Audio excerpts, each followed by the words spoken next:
In 2025, the British government went hunting, not for jobs, not for productivity, not for growth. No, they went hunting for £26 billion. And like any good treasure hunt, they ignored the map, misunderstood the terrain, and somehow fell into a hole they themselves dug. Because in late November, the government proudly announced a brand new tax plan, a bold plan, a fair plan. A plan to finally make those with the broadest shoulders, a phrase politicians absolutely adore, pay their fair share. And the message was simple. Don't worry, this will only affect the rich, which historically is the political equivalent of saying, don't worry, this experimental roller coaster, it's never killed anyone, yet. Because what happened next wasn't a victory lap. It wasn't a triumph of fairness. It wasn't even particularly surprising. Instead, the UK managed to trigger what looks suspiciously like one of the largest wealth exits in modern history. We're talking 16,500 millionaires leaving the British Isles. That's $91.8 billion, or over £68 billion in private wealth gone. A tax plan meant to raise $26 billion, accidentally waving goodbye to more than 3 times that amount. Which is impressive, in the same way reversing it into a wall is impressive. In this video, we're going to talk about how a tax designed to punish wealth ended up punishing confidence, investment, and potentially the entire economy. And yes, there will be just a little bit of sarcasm in this video. But before we go any further, can I ask that you hit the thumbs up button and subscribe if you haven't already? Thank you very, very much.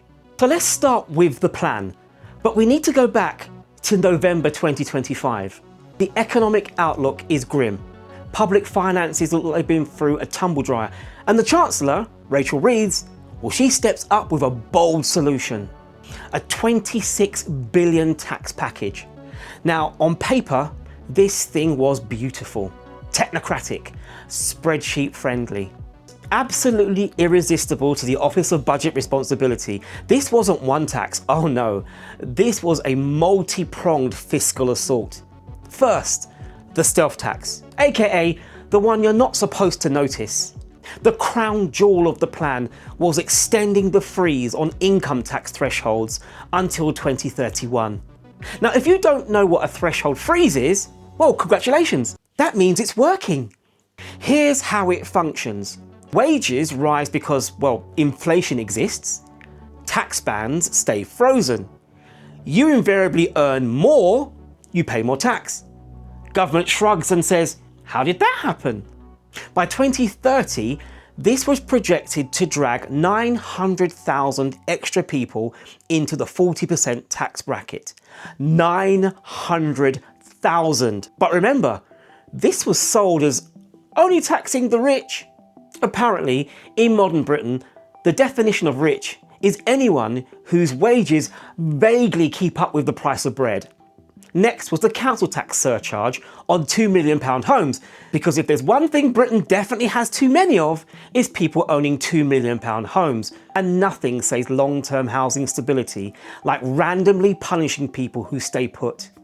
Then there was higher dividend taxes, you know, the things pensions rely on. This went up too. But again, this was about fairness. And according to the OBR, the numbers added up. So, case closed, right? Well, not exactly. Because buried underneath all of this was a decision that made the rest of the plan look like pocket change. We need to talk about the blowing up of the nom-dom system. So the government took a century-old system, set it on fire, and acted surprised when the smoke alarm went off. For decades, actually centuries, the UK had a very peculiar arrangement. If you lived here, but your permanent home was elsewhere, you could live in Britain, invest in Britain, spend money in Britain, create jobs in Britain, but not pay UK tax on foreign income as long as you didn't bring it into the country. Is that system fair? Let me know in the comments. Was it controversial? Absolutely. Was it a massive reason London became a global financial hub? Also, absolutely. So what did the 2025 reforms do? Well, putting it frankly, they nuked it. From April the 6th, 2025, domicile basically stopped mattering. Residency became everything. Live in the UK for more than 4 years? Congratulations, worldwide taxation. Stay for 10 years? Surprise! Your entire global estate is now subject to 40% UK inheritance tax. Let that sink in. A business in India, a villa in France, shares in the US, family wealth built over generations. Great Britain now wants nearly half of it. One advisor called this the silent killer of the reforms. As a result of this, every competent wealth planner immediately told their clients to leave. Because suddenly the UK wasn't just less competitive, it was hostile. And wealthy people, shockingly, well, they don't tend to hang around places that threaten their entire estate. So as we've mentioned earlier, according to Henley and Partners, 16,500 millionaires projected to leave in 2025. More than any other country on earth. More than double China. The UK, birthplace of queues and mild apologies, somehow became the world's #1 exporter of millionaires. And the estimated wealth leaving, as we've said, is over £68 billion. That's well over 3 times the revenue the tax was meant to raise. Enough to fund public services for years. Or, alternatively, enough to show exactly how badly this went wrong. Big names didn't wait around. An example will be the steel magnate and Indian businessman Lakshmi Mittal, reportedly shifted residency to Switzerland and Dubai. Others followed. So where did they go? With open arms, the UAE, they welcomed them in. 0 income tax. Switzerland, yeah, it's boring, stable, but predictable. The USA, high taxes, yes, but at least you know what you're getting. And how about this for a headline? This was the first time in a decade that a European country topped the global millionaire exit list. The tax wasn't a wealth grab, it was a wealth evacuation notice. Now, to be fair, because we are all adults here, these numbers are potentially controversial. Critics immediately said, well, Henley changed its methodology. Some figures looked creative. The number of actual nom-doms is much smaller.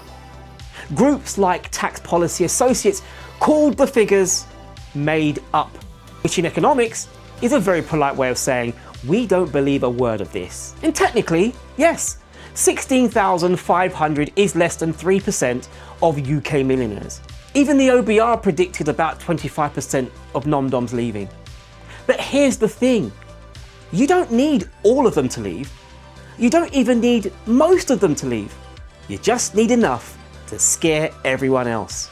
And the perception of instability matters just as much as reality, because markets don't run on fairness. They run on confidence. Now here's what politicians rarely admit. The rich don't just pay tax.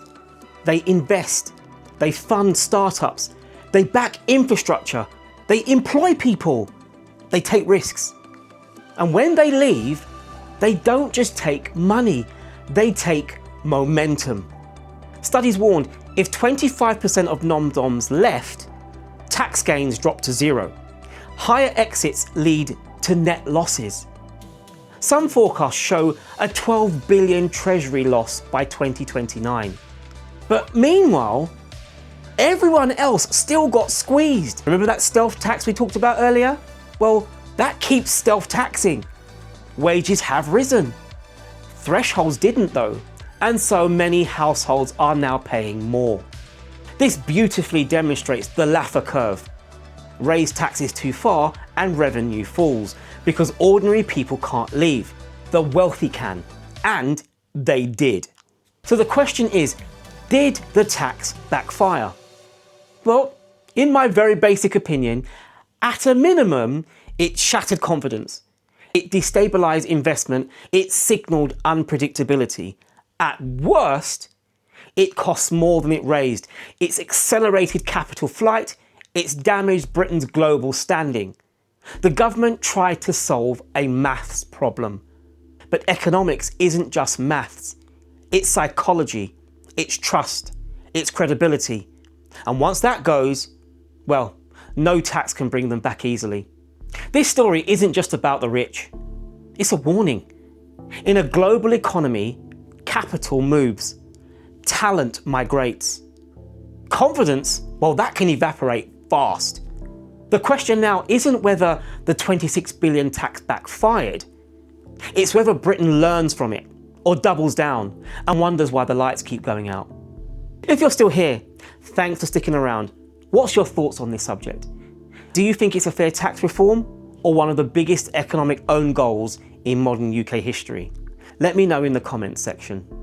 And lastly, if you want more honest breakdowns of the economic madness shaping Britain and beyond, subscribe to the channel. And also consider watching one of these videos on the screen right now.